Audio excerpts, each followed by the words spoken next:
Chemistry is like math with its own science language. When we're studying, the best way to get a good grade is to write out equations on note cards so you can have them ready for any practice questions. If we don't know the correct units, we can't get the right answer. And if we don't know the equations, we won't know how to use all of the given values and put them together like a puzzle. Every time I look at a question, I identify the variables they've given me. I look at the unit and what it measures, and that tells me which equations have those variables. The best equation will use as many of those variables as possible. And usually, you're only missing one piece. That missing piece is what you need to solve for, and that will either be your answer or it's just one part of a larger puzzle. When you look at equations, write down the variables and the units needed for each. Make note cards for these so you can use them as you're practicing. Let's go through our practice test. A 55-gram sample of water absorbs 435 joules of heat. If the initial temperature was 25 degrees Celsius, what is the final temperature? We are given mass, 55 grams, heat, 435 joules, an initial temperature of 25 degrees Celsius, a specific heat value of 4.18 joules per gram degrees Celsius, and we are asked to find a final temperature in degrees Celsius. If we looked at our note cards, all of these variables will be in the Q equals mcΔT equation. Heat equals mass times specific heat times change in temperature. An important note to check though, we need to make sure that the temperature is not changing enough to go through a phase change as well. Looking at a heating curve, when we have liquid water, we can use Q equals mcΔT between 0 and 100 degrees Celsius. If the problem mentions the solvent is ice or water vapor and not liquid water at 0 or 100 degrees Celsius, a phase change could have also occurred. We are starting at 25 degrees Celsius, so we do not have to worry about a phase change here, and only a temperature change is occurring. When the temperature change occurs, we always use Q equals mcΔT. The specific heat should be in joules per gram degrees Celsius or joules per gram Kelvin, but they can trick you, and this is where we are getting all of our units from, so double check that you have these units. Joules for heat, gram for mass, and degrees Celsius or Kelvin for change in temperature. Q has to be in joules, mass has to be in grams, and change in temperature is final temperature minus initial temperature, either in degrees Celsius or Kelvin. Either will be okay because it's a change in temperature, and we would have the same change no matter what temperature units we are given, as long as both final and initial temperatures match in units. Plugging in the values, we will have 435 joules equals 55 grams times 4.18 joules per gram degree Celsius times T final minus 25. To isolate the variable, we need to perform operations in the opposite order of PEMDAS, parentheses last, and multiplication division first. 55 and 4.18 are being multiplied on the right side. To move them to the left side, I need to do the opposite operation and divide both to the other side. 435 divided by 55 and 4.18 will be 1.892 equals TF minus 25. Now I can add 25 to the other side to get a final temperature of 26.9 degrees Celsius. A 1.50 gram sample of propane is burned in excess oxygen in a calorimeter, releasing 75.5 kilojoules. Calculate the enthalpy of combustion in kilojoules per mole. The tricky part about calorimetry problems has already been taken care of for us in this question. For calorimetry problems, we usually have to solve for the heat of the solution, also known as the heat of the surroundings, and then change the sign to reflect the heat of the system. Here, the heat of the system has already been given to us, so the last part of a calorimetry problem will just be to take the values given for the system and change them to the correct units. They are asking for kilojoules per mole, and we are given kilojoules and grams of propane. We have kilojoules, but we need moles to create the unit kilojoules per mole. To convert from grams of propane to moles of propane, we can use the molar mass of propane. The molar mass will be 44.11 grams of C3H8 for every 1 mole of C3H8. Setting up units to cancel, we start with 1.5 grams of C3H8 over 1. In the next fraction, 44.11 grams of C3H8 goes on the bottom, and 1 mole of C3H8 on the top. Grams cancel out and we are left with moles. Dividing the values, we get 0.0340 moles of C3H8.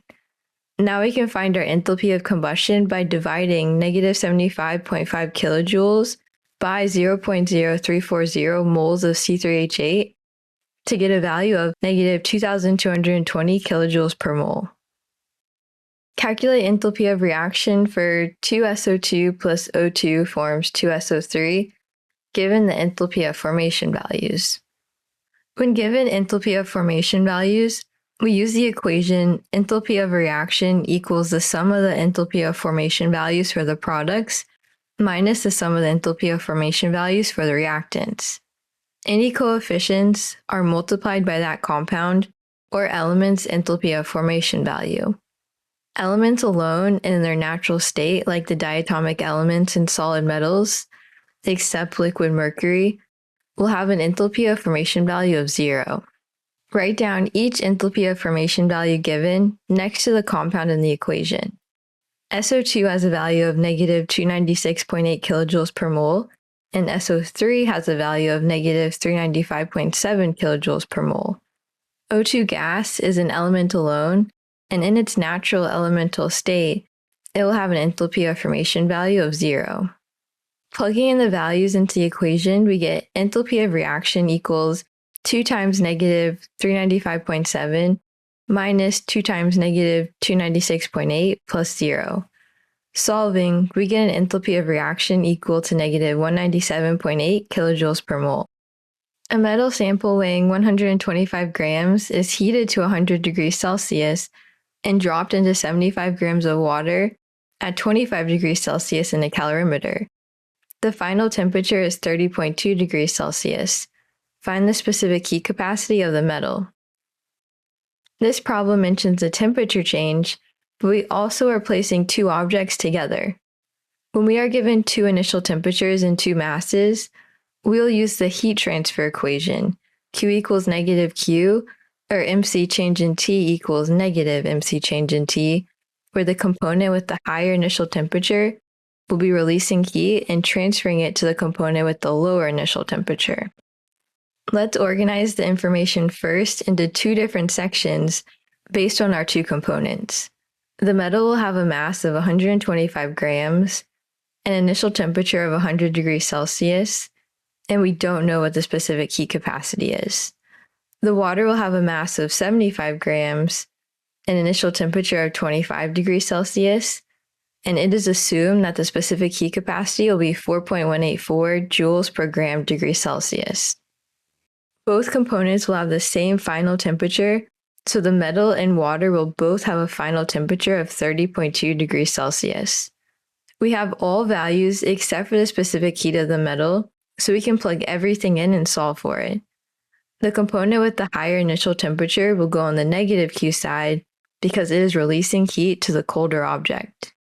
Plugging all values into the equation, we get 75 times 4.184 times 30.2 minus 25 equals negative 125 times C times 30.2 minus 100. We can simplify the left side first. Subtract 30.2 from 100 and multiply it by negative 125, then divide it to the other side to get a specific heat value of 0.187 joules per gram degree Celsius. How much heat is required to convert 50 grams of ice at negative 10 degrees Celsius to steam at 120 degrees Celsius? When a problem mentions different phases or you see multiple specific heat values and enthalpy values, you'll need a heating curve so you can map out all the calculations needed to solve the problem. Heating curves will look the same, but depending on the solvent, the boiling and melting points will change. The most common solvent used is water. We have to memorize that the melting point is 0 degrees Celsius and the boiling point is 100 degrees Celsius. Temperature will be the y-axis, and amount of energy added the x-axis. The heating curve will have 3 sloped lines with 2 flat lines in between each.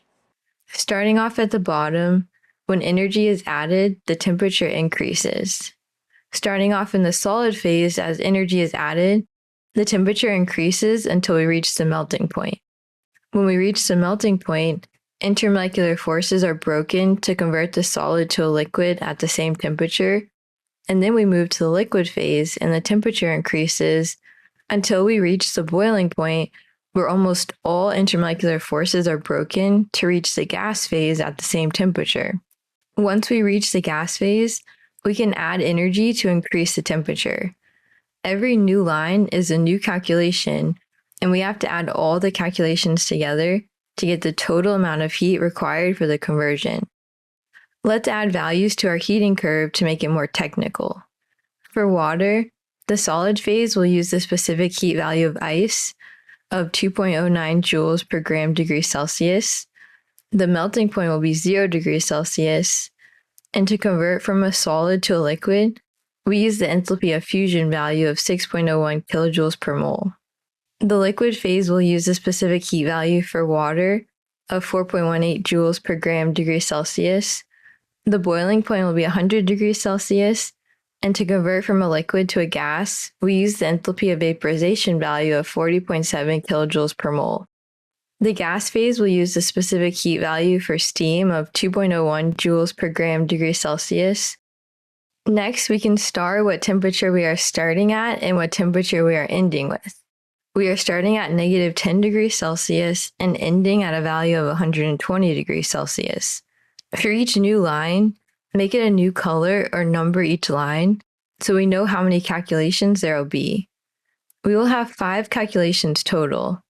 For all sloped lines, these will be temperature changes, and we use Q equals MCAT to solve in the correct phase and only for the temperature change we see for that specific line.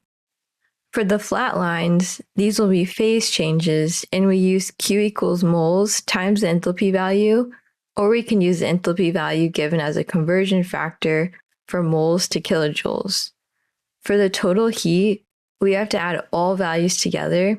So for the Q equals MCAT equations, we can convert joules to kilojoules afterwards to make sure all units are cohesive. We will perform all 5 calculations and then add all of the heat values together. For the first calculation, we are in the solid phase, moving from negative 10 to 0 degrees Celsius using the specific heat value 2.09 joules per gram degree Celsius. For the temperature change, we will use Q equals MCAT. Q equals 50 grams times 2.09 joules per gram degree Celsius times 0 plus 10. We get a value of 1,045 joules, and converting it to kilojoules, 1.045 kilojoules. For the second calculation, we can use the equation Q equals moles times the enthalpy of fusion value for the phase change, or we can convert grams to moles using the molar mass, and moles to kilojoules using the enthalpy of fusion value. I will use conversion factor, so I start with 50 grams of H2O over 1. In the next fraction, 18.02 grams of H2O goes on the bottom, and 1 mole of H2O on the top. In the next fraction, 1 mole of H2O goes on the bottom, and 6.01 kilojoules on the top. We cancel units and multiply/divide all values to get 16.7 kilojoules. For the third calculation, we are in the liquid phase, moving from 0 to 100 degrees Celsius, using the specific heat value 4.18 joules per gram degree Celsius. For the temperature change, we'll use Q equals MCAT. Q equals 50 grams times 4.18 joules per gram degree Celsius times 100 minus 0. We get a value of 20,900 joules, and converting it to kilojoules, 20.9 kilojoules. For the fourth calculation, we can use the equation Q equals moles times the enthalpy of vaporization value for the phase change, or we can convert grams to moles using the molar mass, and moles to kilojoules using the enthalpy of vaporization value. I will use conversion factors, so I start with 50 grams of H2O over 1. In the next fraction, 18.02 grams of H2O goes on the bottom, and 1 mole of H2O on the top. In the next fraction, 1 mole of H2O goes on the bottom, and 40.7 kilojoules on the top. We cancel units and multiply/divide all values to get 113 kilojoules. For the fifth calculation, we are in the gas phase moving from 100 to 120 degrees Celsius using the specific heat value 2.01 joules per gram degree Celsius. For the temperature change, we'll use Q equals MCAT. Q equals 50 grams times 2.01 joules per gram degree Celsius times 120 minus 100. We get a value of 2010 joules, and converting to kilojoules, 2.01 kilojoules. We can now add all 5 values together to get the total heat needed for the conversion. The answer will be 154 kilojoules. Use Hess's law to determine the enthalpy of reaction for C graphite plus 2H2 forms CH4. For Hess's law problems, we will put the equation we are trying to solve for at the bottom so we can combine the other equations together like an old school math problem. We will manipulate the equations given with the known enthalpy values to be able to combine them and calculate a new enthalpy value for the new equation. To manipulate equations, we can reverse the equation or flip reactants and products. When we do this, the enthalpy value changes sign. We can also multiply or divide by any number to change the coefficients, and we will do the same operation to the enthalpy value. When we combine equations together at the end, we add all enthalpy values together to get our answer. To start, look at the compounds and elements we have in our final equation and try to find one that you can only find once in the given equation. For example, C graphite is in our final equation and is only found once in the first equation given. This equation will be controlled by what the C graphite looks like. Is carbon on the correct side and in the correct amount to match the final equation?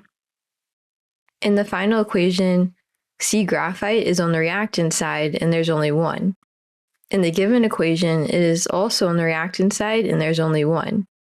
The carbons match, so we will rewrite that equation without any changes and rewrite the enthalpy value.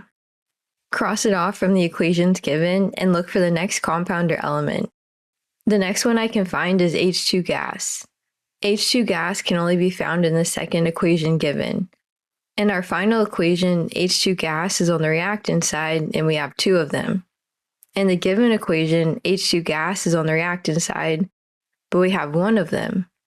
To change it to 2, we can multiply the equation by 2, multiply the enthalpy value by 2, and rewrite the equation below. The new equation will be 2H2 plus O2 creates 2H2O, and the new enthalpy value will be negative 571.6 kilojoules. Cross the second equation off from what we can use, and we have 1 equation left. CH4 is only found once in the given equations. In the final equation, we have 1 on the product side. In the given equation, we have 1 on the reactant side. We have the correct amount, but it's not in the correct place. We can reverse the equation and change the sign of delta H to have 1 CH4 on the product side. The new equation will be 2H2O plus CO2 creates CH4 plus 2O2, and the new enthalpy value will be positive 890.4 kilojoules. We can now combine equations together to make sure what we have remaining matches the final equation. If the same compound is on the same side, reactants or products, add the coefficients together. If the same compound is on the opposite side, subtract their coefficients or cancel them out if the coefficients are the same. If the compound is needed at the end, put a check mark next to it if it matches the final equation. 2H2O is the same on opposite sides, so they cancel out. CO2 is the same on opposite sides, so they cancel out. We add the coefficients together for both O2s on the reactant side to get 2 O2s total, and this cancels out with the 2 O2s on the product side. We are left with all compounds and elements needed for the final equation: C graphite, 2H2, and CH4. We can now add all enthalpy values together to get our answer. 890.4 plus negative 571.6 plus negative 393.5 will be a new enthalpy of reaction value of negative 74.7 kilojoules. Using bond enthalpies, estimate the enthalpy value for the reaction of H2 gas plus Cl2 gas forms 2HCl gas. To calculate the enthalpy of the reaction using bond enthalpies, the equation will be enthalpy of reaction equals bonds broken minus bonds formed. The bonds broken will come from the bonds we count on the reactant side, and the bonds formed will come from the bonds we count on the product side. First, draw the Lewis structures for each reactant and product, count the bonds, multiply the bonds counted by any coefficients for that compound or molecule, write down the bond enthalpy next to the bond, and then put it all together in the equation. H2, Cl2, and HCl will all have single bonds to the other atom. For H2, we have one HH bond. For Cl2, we have one Cl-Cl bond. And for HCl, we have one HCl bond. HCl has a coefficient of 2, so next to the bond, write times 2. HH has a value of 436, Cl-Cl has a value of 242, and HCl has a value of 431. Plugging everything into the equation, we will have the bonds broken 436 plus 242 minus the bonds formed 2 times 431. We get an enthalpy of reaction equal to negative 184 kilojoules per mole. A 0.1 mole sample of gas is compressed at constant pressure of 1 atm from 5 liters to 2 liters. Calculate the work in joules. When given a constant external pressure and a volume change, we can use the equation work equals negative pressure times change in volume. Work will be in liter atm, pressure will be in atm, and change in volume will be V final minus V initial in liters. Afterwards, we have to convert liters atm to joules with the conversion 1 liter atm equals 101.325 joules.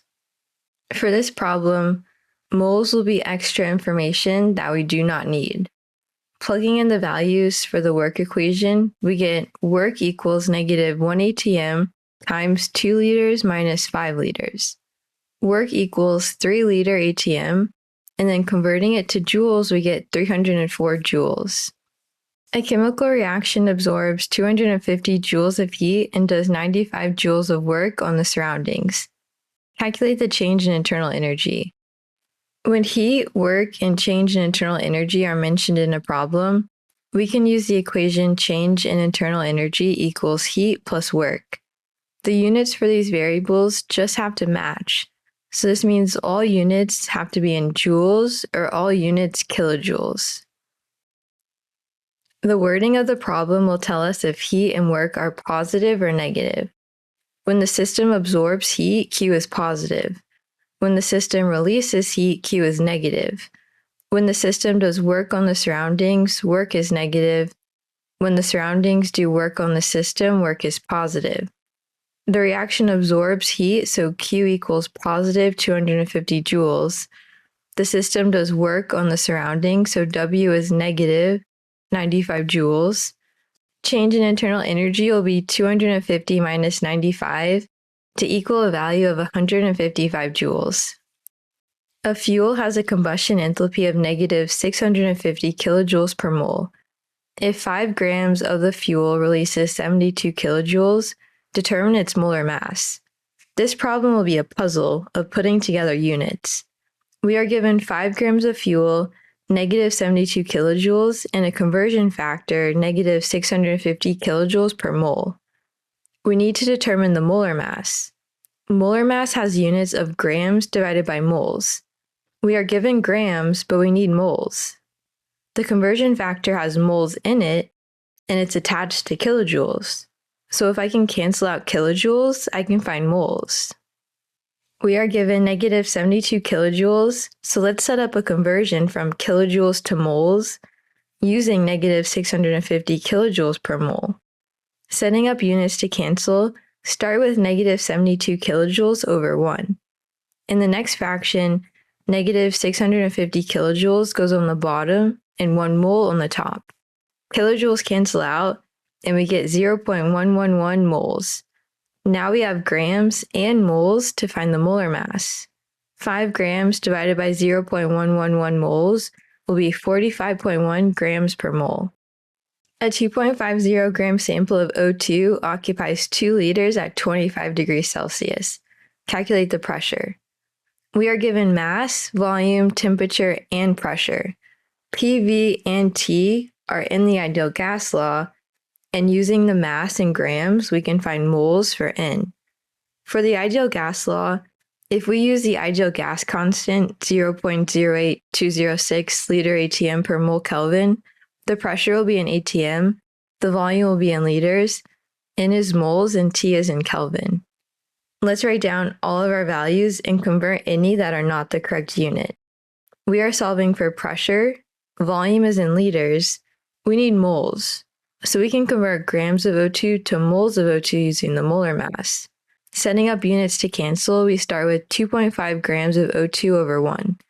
In the next fraction, 32 grams of O2 goes on the bottom and 1 mole of O2 on the top. Grams cancel and we get 0.0781 moles of O2. Temperature is in degrees Celsius, so we can add 273.15 to get 298.15 Kelvin. Now we can plug all of our values in and solve for pressure. Pressure times 2 liters equals 0.0781 moles times 0.08206 times 298.15 Kelvin. Dividing 2 liters to the other side, we get 0.956 ATM. A gas mixture contains 0.4 moles of N2, 0.1 moles of O2, and 0.5 moles of argon in a 10-liter container at 298 Kelvin. Calculate the mole fraction and partial pressure of each gas. We are given a mixture of gases, so we can use the equations associated with Dalton's law of partial pressures. We have 2 equations. The total pressure equals the combined pressures of all the gases, and the partial pressure of a gas equals the total pressure times the mole fraction of the gas. Mole fraction of the gas equals the moles of the gas divided by total moles. We are also given volume and temperature, but not the total pressure. To find the total pressure, we can use the total moles and the Pivnert equation. The equation will be P total times volume equals total moles times R times T. First, we have to solve for total pressure, then we can solve for the mole fraction of each gas and the partial pressure of each gas. Let's write down the values we have for Pivnert to solve for total pressure. The volume is 10 liters. The total moles will be the moles of N2, O2, and argon added together to get a value of 1 mole. R will be 0.08206 liter ATM per mole Kelvin, and the temperature will be 298 Kelvin. Dividing 10 liters to the other side, we get 2.45 ATM for the total pressure. Next, we can solve for the mole fraction of each gas. The mole fraction of N2 will be moles of N2 divided by total moles. 0.4 divided by 1 will be 0.4 as the mole fraction for N2. The mole fraction of O2 will be moles of O2 divided by total moles. 0.1 divided by 1 will be 0.1 as the mole fraction for O2. The mole fraction of argon will be moles of argon divided by total moles. 0.5 divided by 1 will be 0.5 as the mole fraction for argon. Next, we can use the mole fraction for each gas and the total pressure to get the partial pressure for each gas. For the partial pressure of N2, we multiply the total pressure by the mole fraction of N2. 2.45 ATM times 0.4 will be a partial pressure of 0.98 ATM for N2. For the partial pressure of O2, we multiply the total pressure by the mole fraction of O2. 2.45 times 0.1 will be a partial pressure of 0.245 ATM. For the partial pressure of argon, we multiply the total pressure by the mole fraction of argon. 2.45 times 0.5 will be a partial pressure of 1.23 ATM. A 25-gram sample of calcium carbonate is decomposed by heating to produce CO2. The gas is collected over water at 25 degrees Celsius, and the vapor pressure of water at this temperature is equal to 23.8 torr. The total pressure is 765 torr, and the volume equals 2.5 liters. Calculate the number of moles of CO2 collected. When a problem mentions a gas is collected over water, we have to find the pressure of the gas using the equation P total equals partial pressure of the gas plus the vapor pressure of water. The vapor pressure of water will be given to you, or it will be in a table where you find the correct value based on the temperature. We can first find the pressure for CO2, and then it asks to calculate the number of moles of CO2 collected. The problem gives us a value of 25 grams of CaCO3, but the gas collected over water will give us the final pressure of CO2 that is created after the reaction has occurred. So this time, the 25 grams of reactant is extra information. Next, we can use the pressure of CO2 in Pivnert to solve for moles because we have the volume and the temperature. First, solving for the pressure of CO2, we plug in 765 torr equals the partial pressure of CO2 plus 23.8 torr. Subtracting 23.8 torr to the other side, we get a partial pressure for CO2 of 741.2 torr. Next, we can write down all of our values needed for Pivnert to solve for moles of CO2. We have the pressure of CO2 in torr. We have to convert to ATM. The conversion factor will be 760 torr for every 1 ATM. Setting up units to cancel, we start with 741.2 torr over 1. In the next fraction, 760 torr goes on the bottom and 1 ATM on the top. Torr cancels out and we get 0.975 ATM.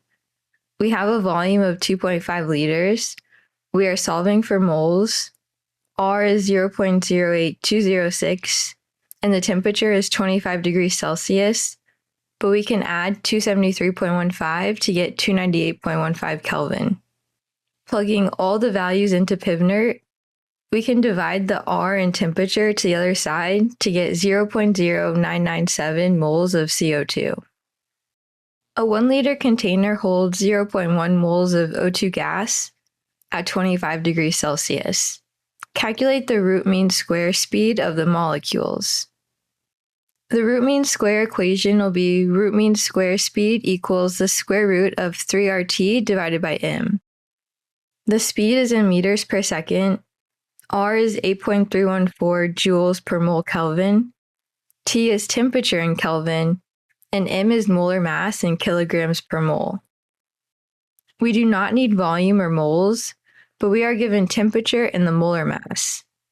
We have to convert the molar mass to kilograms per mole, and then we can plug in the values to solve for the speed. We have to convert grams to kilograms with the conversion 1,000 grams for every 1 kilogram. And setting up units to cancel, we start with 32 grams over 1 mole. In the next fraction, 1,000 grams goes on the bottom and 1 kilogram on the top. Grams cancel and we get 0.032 kilograms per mole. We need the temperature in Kelvin, so we add 273.15 to 25 degrees Celsius to get 298.15 Kelvin. Plugging all values into the equation, we get root mean square speed equals the square root of 3 times 8.314 times 298.15 divided by 0.032. The speed for O2 will be 482 meters per second. At STP, what is the density of CO2 gas? When density is mentioned for a gas problem, we can use the equation PM equals dRT. P is pressure in ATM, M is molar mass in grams per mole, D is density in grams per liter, R is 0.08206 liter ATM per mole Kelvin, and T is temperature in Kelvin. STP is standard temperature and pressure, and this will give us the temperature and pressure values we need for the equation.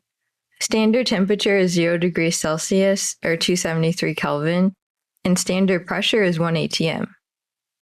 The molar mass for CO2 will be 44.01 grams per mole.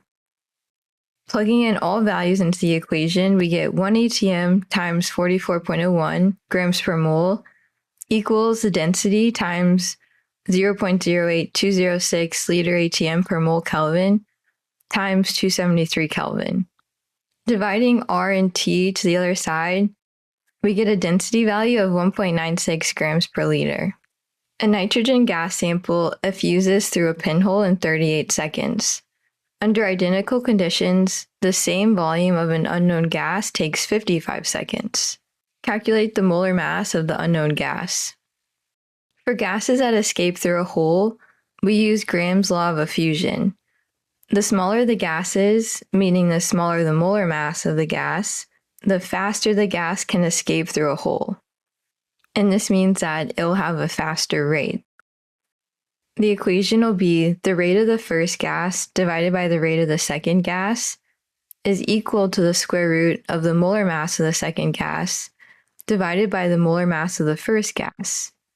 Rate has units of 1 over time, and the molar mass will have units of grams per mole. We can make nitrogen gas the first gas and the unknown the second gas. We first have to convert the time values into rates. The rate for nitrogen gas will be 1 over 38 seconds to equal 0.026 1 over seconds. And the rate for the unknown gas will be 1 over 55 seconds to equal 0.018 1 over seconds. The molar mass of nitrogen gas is 28.02 grams per mole, and we are solving for the molar mass of the unknown gas. Plugging all values into the equation, we get 0.026 divided by 0.018 equals the square root of x divided by 28.02. Simplifying the left and then squaring it and multiplying by 28.02, we get a molar mass of 59 grams per mole. A 2-liter flask contains H2 at 25 degrees Celsius and 1 atm. A 3-liter flask contains N2 at 25 degrees Celsius and 2 atm. The gases are allowed to mix in a 5-liter container. Calculate the final pressure. This equation will be a multi-step gas law problem where we have to individually calculate the new partial pressure of each gas using Boyle's law and then add the partial pressures together to get the new total pressure in the 5-liter container. We do not have to use temperature because the temperature is constant throughout. Only pressure and volume will be changing, so we use the equation P1V1 equals P2V2, where H2 and N2 will be on the left side in both equations, and the 5-liter flask will be on the right side. And we will be solving for the new pressure of H2 and N2 separately. Starting with H2, the beginning pressure is 1 atm and the volume is 2 liters. The new container has a volume of 5 liters, and we are solving for the new pressure of H2. Dividing 5 to the other side, we get a new pressure value of 0.4 atm. For N2, the beginning pressure is 2 atm and the volume is 3 liters. The new container has a volume of 5 liters, and we are solving for the new pressure of N2. Dividing 5 to the other side, we get a new pressure value of 1.2 atm. The final pressure will be the total pressure, so we add these two values together to get a value of 1.60 atm. A rigid 10-liter container holds 4 moles of gas at 25 degrees Celsius. Calculate the pressure using the ideal gas law and the van der Waals equation. To calculate the pressure using the ideal gas law, we will write down all of the values needed for pivnert.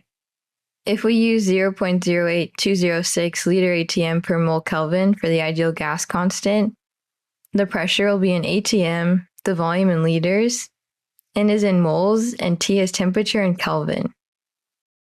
We are solving for pressure.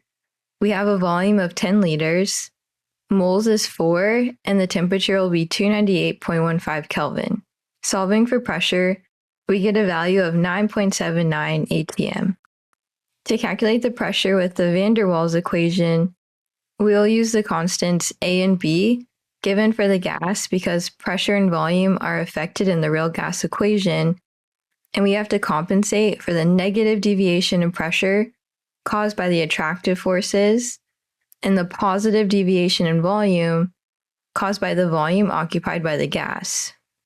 The van der Waals equation will be P plus moles squared times A divided by volume squared times volume minus moles times B equals moles times the ideal gas constant times temperature. The pressure is in ATM, N is moles, volume is in liters.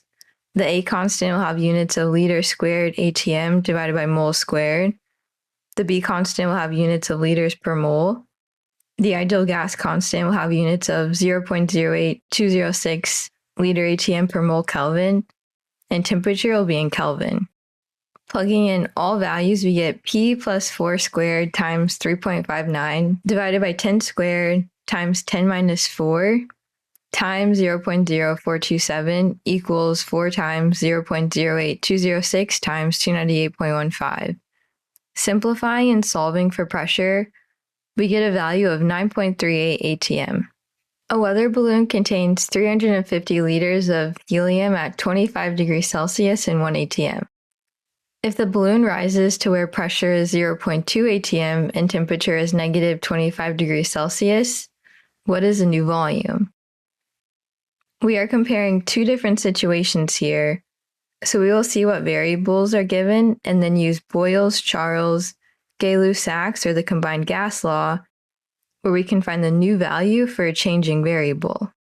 For the first situation, we have a volume of 350 liters, a temperature of 25 degrees Celsius, and a pressure of 1 atm. For the second situation, we have a pressure of 0.2 atm, a temperature of negative 25 degrees Celsius, and we need to solve for volume. PV and T will be the combined gas law. P1V1 over T1 equals P2V2 over T2. The only restriction for units will be the temperature has to be in Kelvin, so we can add 273.15 to each temperature value first. T1 will be 298.15 and T2 will be 248.15. Plugging in all values, we get 1 times 350 divided by 298.15 equals 0.2 times V2 divided by 248.15. We can divide 0.2 and multiply 248.15 to the other side, and simplifying, we get a new volume equal to 1,460 liters. A steel tank contains 5 kilograms of O2 at 25 degrees Celsius and 15 atm. Calculate the volume of the tank. In this question, we are given temperature, pressure, and we can solve for moles with the kilograms given. We are solving for volume, and all of these variables are in the ideal gas law, so we can use Pivner to solve for volume. First, we need to convert 5 kilograms to moles. The unit map will be kilograms to grams to moles. To convert from kilograms to grams, we'll use a prefix conversion, 1,000 grams of O2 for every 1 kilogram of O2. To convert from grams to moles, we'll use the molar mass, 32 grams of O2 for every 1 mole of O2. Setting up units to cancel, we start with 5 kilograms of O2 over 1. In the next fraction, 1 kilogram of O2 goes on the bottom, and 1,000 grams of O2 on the top. In the next fraction, 32 grams of O2 goes on the bottom and 1 mole on the top. Kilograms and grams cancel out, and we get 156 moles of O2. Temperature has to be in Kelvin, so we add 273.15 to 25 degrees Celsius to get 298.15 Kelvin. We have pressure in atm, and we are solving for volume. We plug all values into the equation. 15 atm times volume equals 156 moles times 0.08206 times 298.15. Dividing by 15 and simplifying, we get a value of 255 liters. A reaction releases 55 kilojoules of heat and causes a piston to expand against 1 atm from 2.5 liters to 7.5 liters. Calculate heat, work, and change in internal energy. We are asked to calculate the change in internal energy. To calculate the change in internal energy, we can use the equation change in internal energy equals heat plus work. We are given a heat value of negative 55 kilojoules because the heat was released and will be a negative value, but we need to solve for work as well. The work equation will be work equals negative pressure times change in volume. Work will have units of liter ATM, pressure will have units of ATM, and volume will have units of liters. We will have to convert liters ATM to kilojoules afterwards before plugging work into the change in internal energy equation. The work equation will be work equals negative 1 ATM times 7.5 liters minus 2.5 liters. Work will equal negative 5 liter ATM. To convert liter ATM to kilojoules, we will first convert to joules using the conversion factor 1 liter ATM for 101.325 joules. And then we can convert joules to kilojoules using the conversion factor 1,000 joules for every 1 kilojoule. Setting up units to cancel, we start with negative 5 liter ATM over 1. In the next fraction, 1 liter ATM goes on the bottom and 101.325 joules on the top. In the next fraction, 1,000 joules goes on the bottom and 1 kilojoule on the top. Liter ATM and joules cancel out and we get negative 0.507 kilojoules. Work will equal negative 0.507 kilojoules. Solving for change in internal energy will be negative 55 kilojoules plus negative 0.507 kilojoules. Change in internal energy will equal negative 55.5 kilojoules. Calculate the enthalpy of reaction at 25 degrees Celsius for 2H2O forms 2H2 plus O2, given the enthalpy of formation for H2O liquid is negative 285.8 kilojoules per mole. When given enthalpy of formation values, we use the equation enthalpy of reaction equals the sum of the enthalpy of formation values for products minus the sum of the enthalpy of formation values for reactants. Any coefficients are multiplied by that compounder element's enthalpy of formation value. Elements alone and in their natural state, like the diatomic elements in solid metals, except liquid mercury, will have an enthalpy of formation value of 0. Write down each enthalpy of formation value given next to the compound in the equation. H2O has a value of negative 285.8 kilojoules per mole, and H2 and O2 are elements alone in their natural or elemental state, so they both will have an enthalpy of formation value of 0.